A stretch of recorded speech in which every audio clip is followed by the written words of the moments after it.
Herkese merhabalar. Ben Duha. Bugün sizlere evimi tanıtacağım. Hadi başlayalım. Kapımızdan içeriye girelim. Evet. Kapımdan içeri girdiğimizde ilk olarak mutfağımı görüyorsunuz. Burada barbeküm var. Etlerimi, balıklarımı pişiriyorum. Burada kahve makinem var. Kahve içiyorum her gün. Evet, burada da ocağım var. Ocağımın sesini dinleyelim.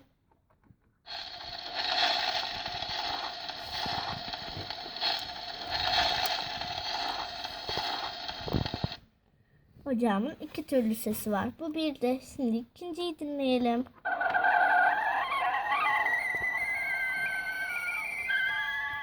Evet, sırada fırınımın sesi var.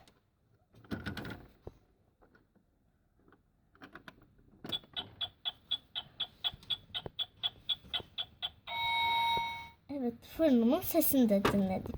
Sırada buzdolabım var. Açalım.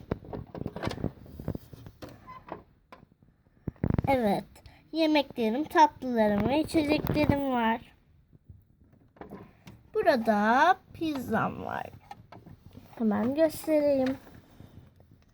Bu akşam yiyeceğim. Burada limonatam. Limonata çok sağlıklıdır. Evet. Burada ise tatlılarım var. Burada cupcake'im var bir tane. Daha dondurma ve yumurtam var.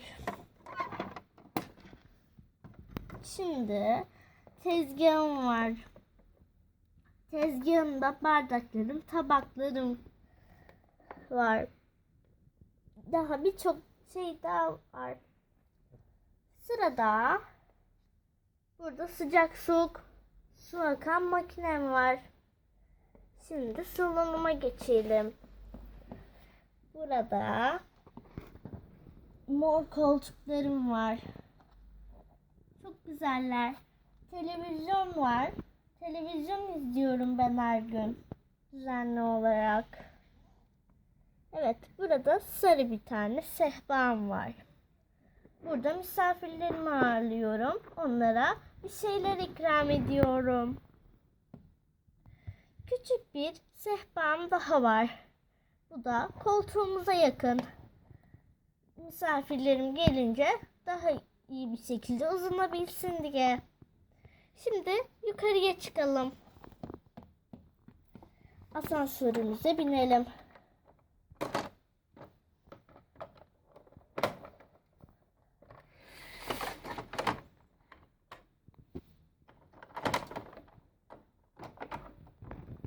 Evet. Benim yatak odama geldik. Burada benim pembe örtülü, pembe takımlı bir yatağım var. Bir de şurada küçük bir oyuncak ayım var. Korktuğumda, şaşırdığımda veya üzüldüğümde ona sarılıyorum. Geceleri ona sarılmadan da uyuyamıyorum. Şurada bir adet turuncu abajurum var. Geceleri bunu kapatıp onu açıyorum. Bu şekilde tasarruf etmiş oluyorum. Bir de bir tane kitabım var. Şimdilik kütüphaneden okuyorum. Fakat kitaplarımı alınca onları okuyacağım. Şimdi yan odadaki tuvalete geçelim. Tuvalet ve banyom vardı burada. Banyom bu şekilde. Ve düzenli olarak da banyo yaparım her hafta. Bir de tuvaletim var. Şimdi tuvaletimin sifonunun sesini dinleyelim.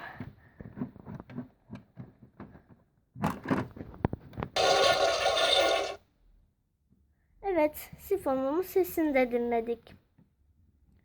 Bir de aynam var. Şimdi yan tarafta da çamaşır makinem var. Evet, kıyafetlerim kirlendiği zaman burada yıkıyorum. Şimdi yukarıdaki misafir odama çıkalım. Misafir odamda da misafirlerimi ağırlıyorum.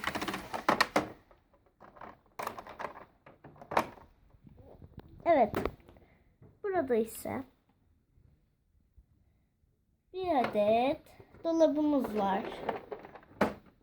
Dolabımda askılarım var. Misafirlerim buraya kıyafetlerini asarlar ve ayakkabılarını koyabilirler. Şimdi burada küçük bir masamız var. Bir de masamızın üzerinde bir iletişim cihazımız var. Buradan benimle iletişime geçebilirler misafirlerim.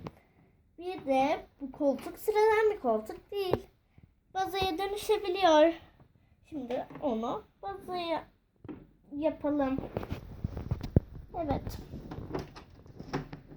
Şimdi bazamı yapayım. Evet, birazcık zorlanıyorum. Fakat eninde sonunda yapabiliyorum. Evet. Bu şekilde bazaya ranzamı yaptım. Evet. Bu şekilde burada yatıp burada oturabiliyorlar. Veya iki kişi gelirse ikisi de burada yatabilirler. Evet. Burada sırada küçük bir odamız var. Yani misafir odamızın devamı. Burada bir adet dolabım var. Hemen açalım. Evet. Bu dolabımda taraklarım, aynam ve arabamın anahtarı var. Burada kedilerim Minnoş ve Ponçik var. Minnoş, Ponçik ne yapıyorsunuz? Bu Ponçik, bu da Minnoş. Evet. Burada bir adet makyaj malzemem var. Burada tokat kutum ve sandalyem var. Her gün sandalyemde oturup manzaranın karşısında kitap okumayı çok seviyorum. Evet. Bugünkü videomuz bu kadardı. Sizleri çok seviyorum. Bay bay. Videomu beğendiyseniz ve bu tarz videolardan çekmemi istiyorsanız videomu beğenmeyi, abone olmayı, bildirimleri açmayı ve paylaşmayı unutmayın. Sizleri çok seviyorum. Bay bay.